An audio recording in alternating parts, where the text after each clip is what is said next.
Lovely. How are you? Well, I was saying, just seem to have been very behind with everything this week. Like waking up late and just, always struggling to catch up. But today's good. Today is a calmer day. Well, that's good. And did it help me messaging you every minute yesterday about things?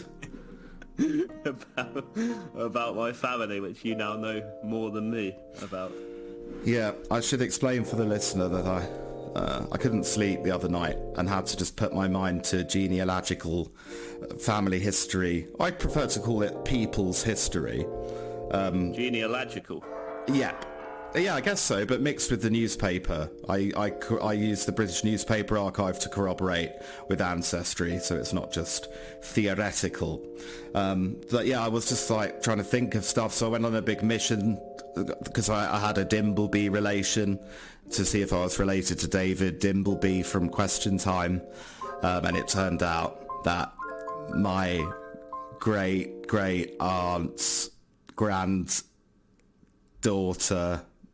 married David Dimbleby's sixth cousin's son. Like that 7 degrees of separation. You can find a relation for almost anyone if you look hard enough. People say that, don't they, Jonny? People do say that. They do say that. But I'd like to see them try, because it's really hard. I mean, we can't all be related to David Dimbleby, surely. I thought, I might just start looking into my friends' family histories. Is that weird? Only slightly. It depends how good a friend they are.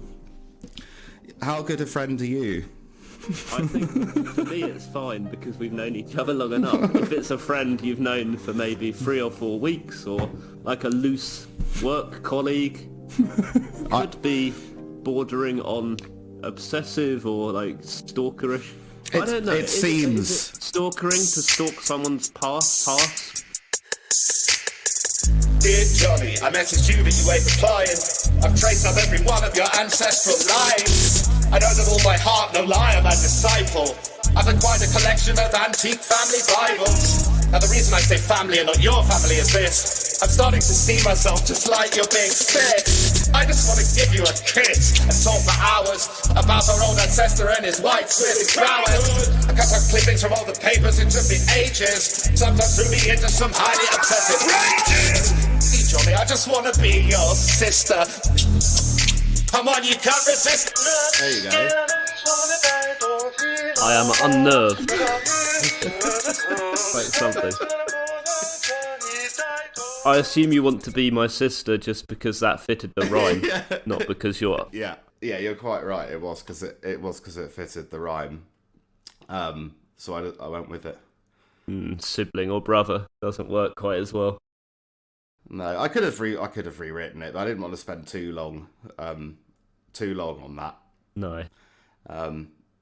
Yeah. You seem slightly put off. I've never had a super fan. Or you're not really my super fan, I suppose, rather my family's super fan. It feels, the thing is, I do sometimes feel a bit naughty when I'm doing it, which is why I sort of did a little prelim and then spoke to you before I sort of went industrial on it. But yeah, it's odd. It's just like, I've done so much of it now, as you get a real flavour for things. I've not seen a family like this before. I wish this was my family, Jonny. Can we be in one family? You can have them. Well, I know nothing about them. Maybe actually they're good enough that I want to keep it all to myself. Well, that's well, you can't, because it's all publicly available info. Sorry. Although I did have privileged info because I knew you, which is how I got started, obviously. Can you scrub them from the historical record or not if you want to? Probably not. No, not now. But back in the once it's out there, there's no putting it back. A Pandora's box of family history. It really is, though, more than people know, especially the newspaper archive. It starts to function as like an absolutely insane record. I think you could have done that back in the day when it was just physical documents. But now, yeah, you can't. Your grandmother looks a lot like your sister, by the way, Alice.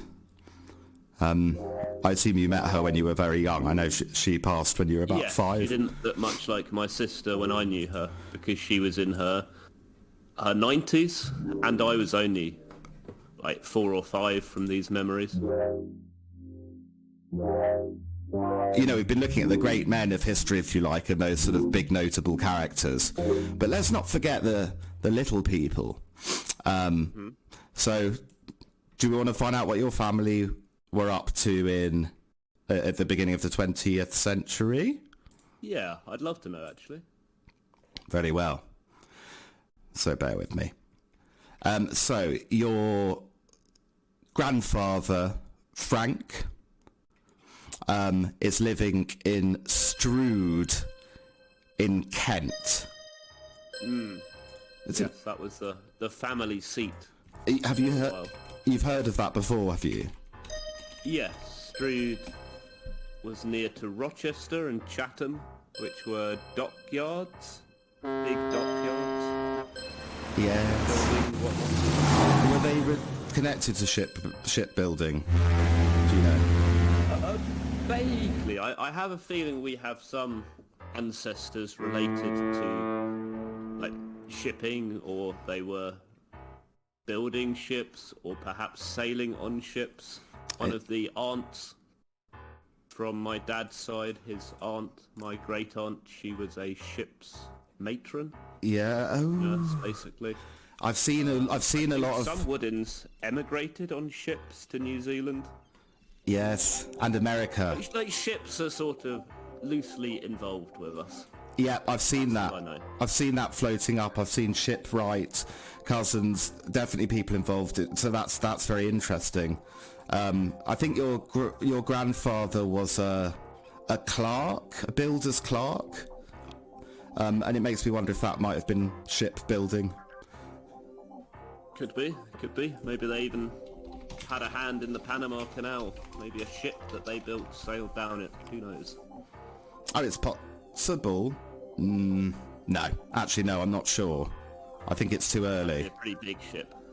But that would make sense as to why your grandfather went to Fife. Because I think that's again a big shipbuilding area.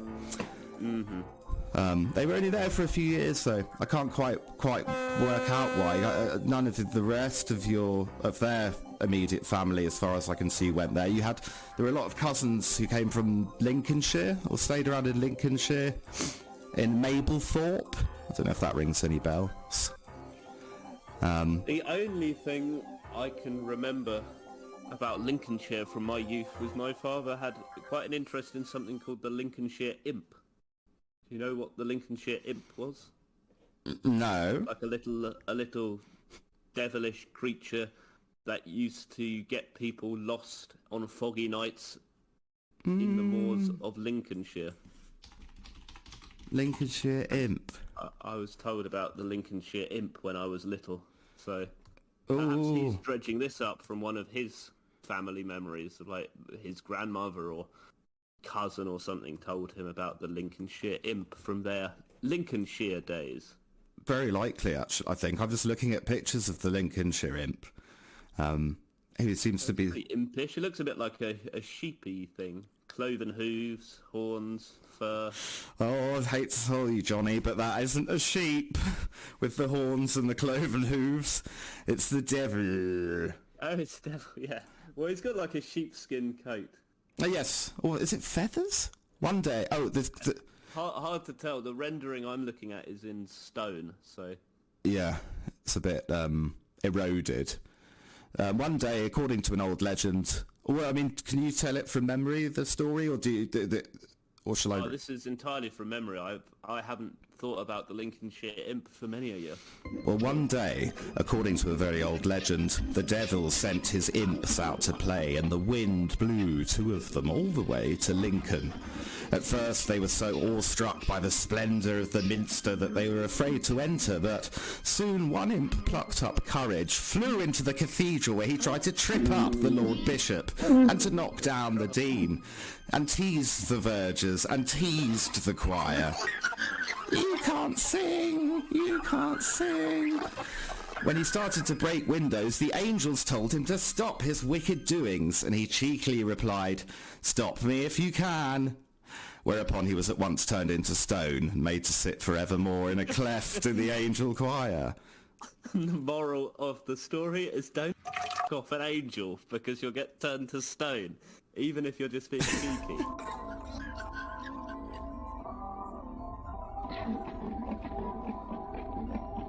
So you got a good view there of... Of the Yeah, I see. Really done like the whole board of my family. It's like seeing them in the murder investigation. It might look creepy. So the way Ancestry works, right, is that what I've basically done here is used bits and bobs of other user trees and then kind of corroborated them very briefly with each other. And the further I've gone back here, the more I'm just relying on some random's complete crap. And it's really interesting on Ancestry because the fact that there isn't one family tree existing, like there's just loads of user ones based on all the sources, but equally you can sort of put your own things in, so it becomes this like patchwork of bizarre like lies and things. Especially when American users get their hands on British history, it just goes mad. Like they think all the British place names are the American equivalents, or like they'll be like they'll just stick a big Union Jack on it, or these like fake coats of arms that they all put on these fake coats of arms and pretend they're lords or whatever. There was someone who thought one of your ancestors was a lord, and someone had gone to the trouble of writing a rebuttal being like, no, he was an agricultural labourer, stop saying he's a lord. I mean, if you're going to claim something, you may as well start big with a lord or a duke or a definitely marquis or something. Well, they did imply that might have been what he even did. You never know. Very quickly, while on that subject, there's a relative of yours who did something quite interesting. Where is she? Sarah. Might leave it if I can't thingy it. She ended up going out to like Utah, converted to Mormonism, and became quite well known out there. Oh, yeah. But I can't find it. And you see all that? I do. It's interesting how the Woodins, some of them have a double D, some of them have dropped one of the Ds. Exactly, and just to give an indication of how long all this takes, if I was doing this, say, for a client or trying to get it all, I'd have to absolutely primary source check everything, because so often this is like just people getting it wrong, people at the time or people now, or people using two variants in the name. So I think that's how you spell your name, isn't it? Yes, indeed. So I think that seems to be the thing that actually comes up in most of the primary sources, and then I think the name slightly changes going back into Lincolnshire. Two branches sort of branch off. One of them goes with single D. The lazy branch. Yes. Or you could argue the work smarter, not harder branch. Like, I can't be bothered to explain this to every person that I meet. I do have to do a lot of explaining about this name. But it makes it a fantastic name because it's quite unique, which means that it's really much easier to search than Smith, which is why I've got quite a lot quite quickly. But the number of times I've had to say W-O-O-D-D-I-N, and people just go, what? Again? W-O-O-D-D-I-N. There's a lot of doubles. Yeah. But it's quite noble. I mean, I went to school with you, so you'd think I'd know, but actually I realised I've saved you in my phone with one D. There we go. Work smart, not hard.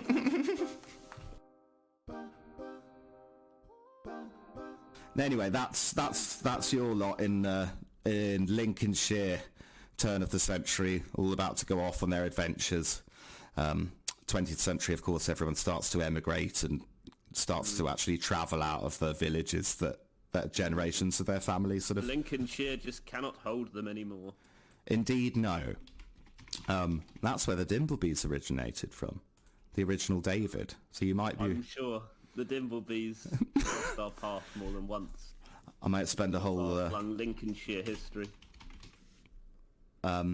When I started doing my family history, I found, obviously a very common 20th century story, but through DNA discovered that my grandfather had a child prior to having my mother, which nobody knew about as far as we could tell.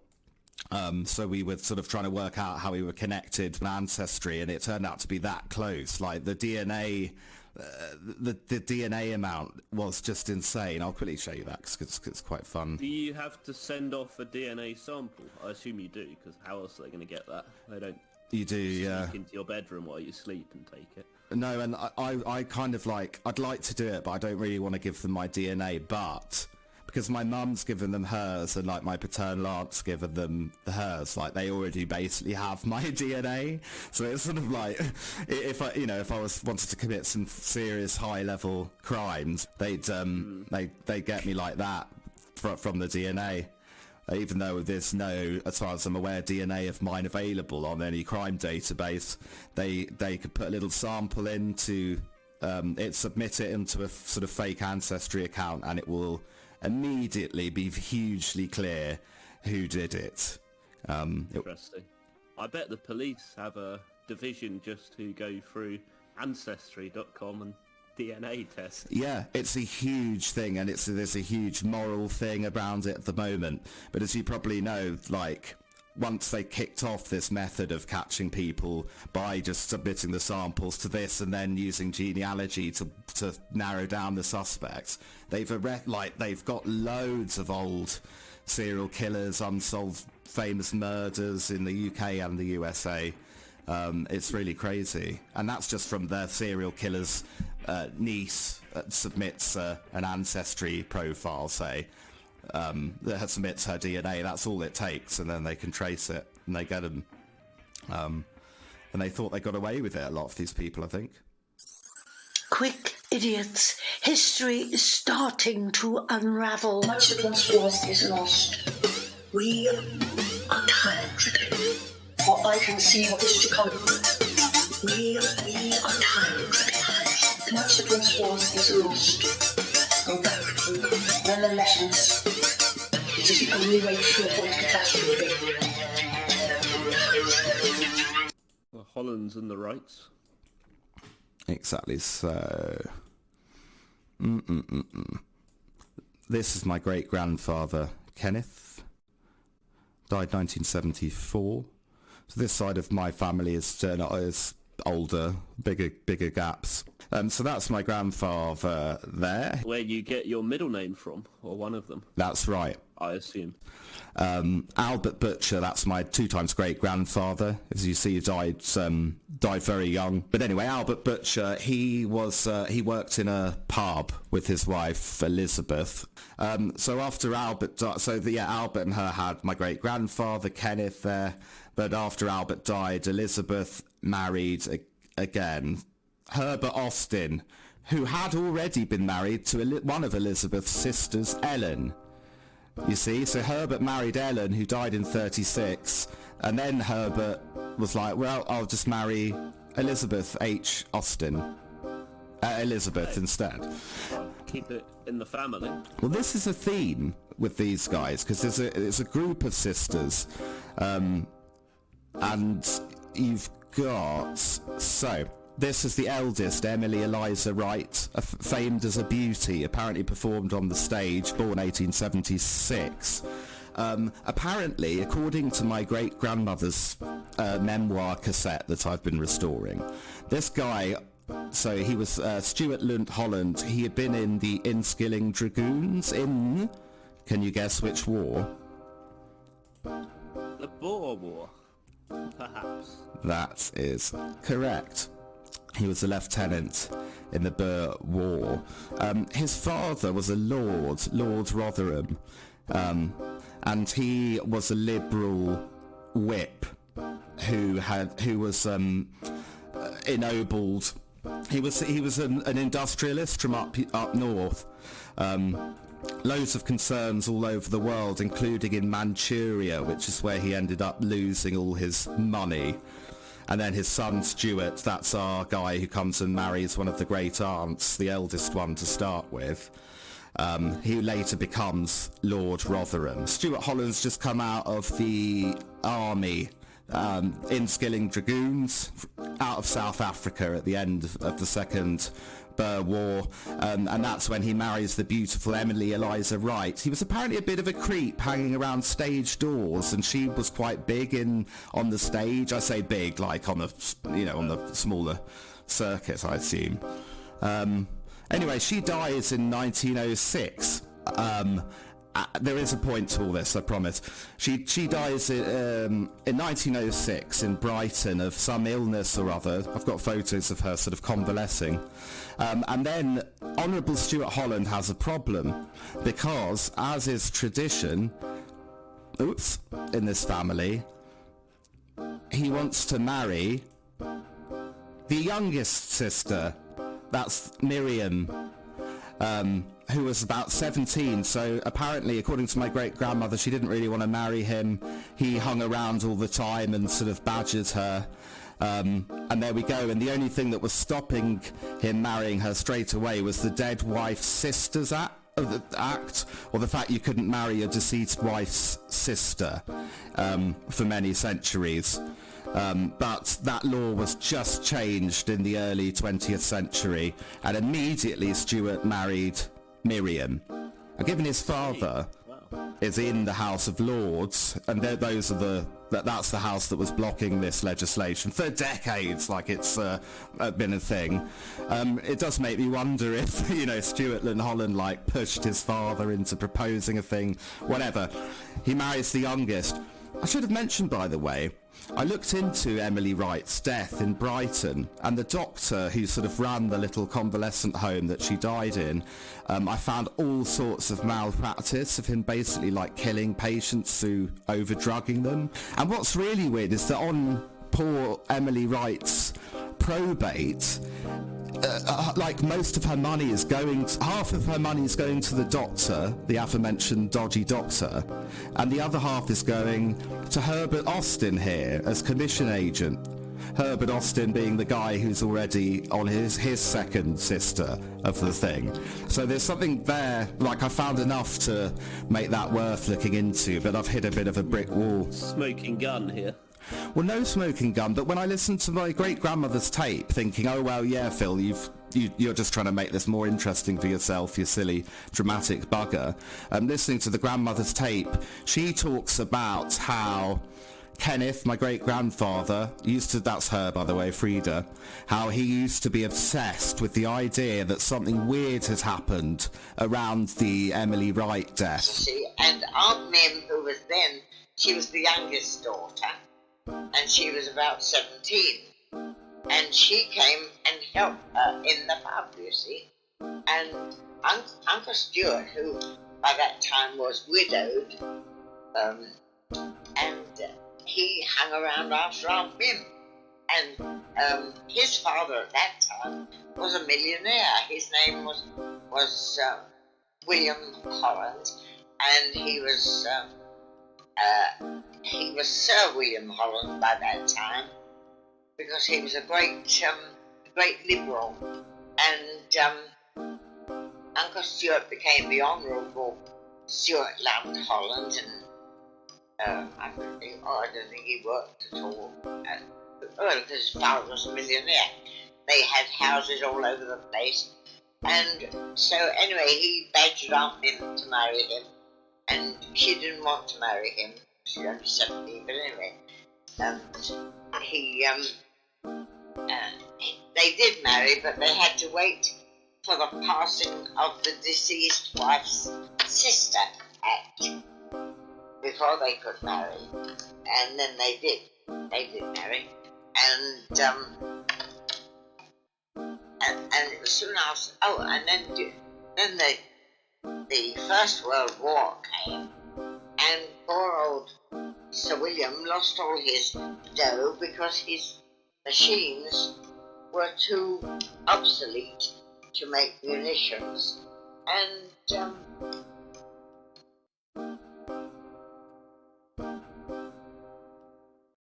Definitely, the thing you see in this stuff in the early 20th century is a lot of people starting to move around, move into the cities, move away from those old sort of feudal bolt holes, and yeah, obviously you get our little wars that we've been talking about, and then it's all leading up to the First World War.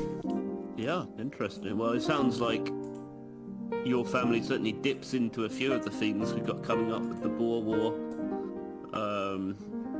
You mentioned how they could have been somehow related to prohibition, which we'll tackle in 1920. Yep. Obviously, First World War reaches into most people's lives, but in a couple of years we'll be talking about immigration to America, how people are moving around a bit more.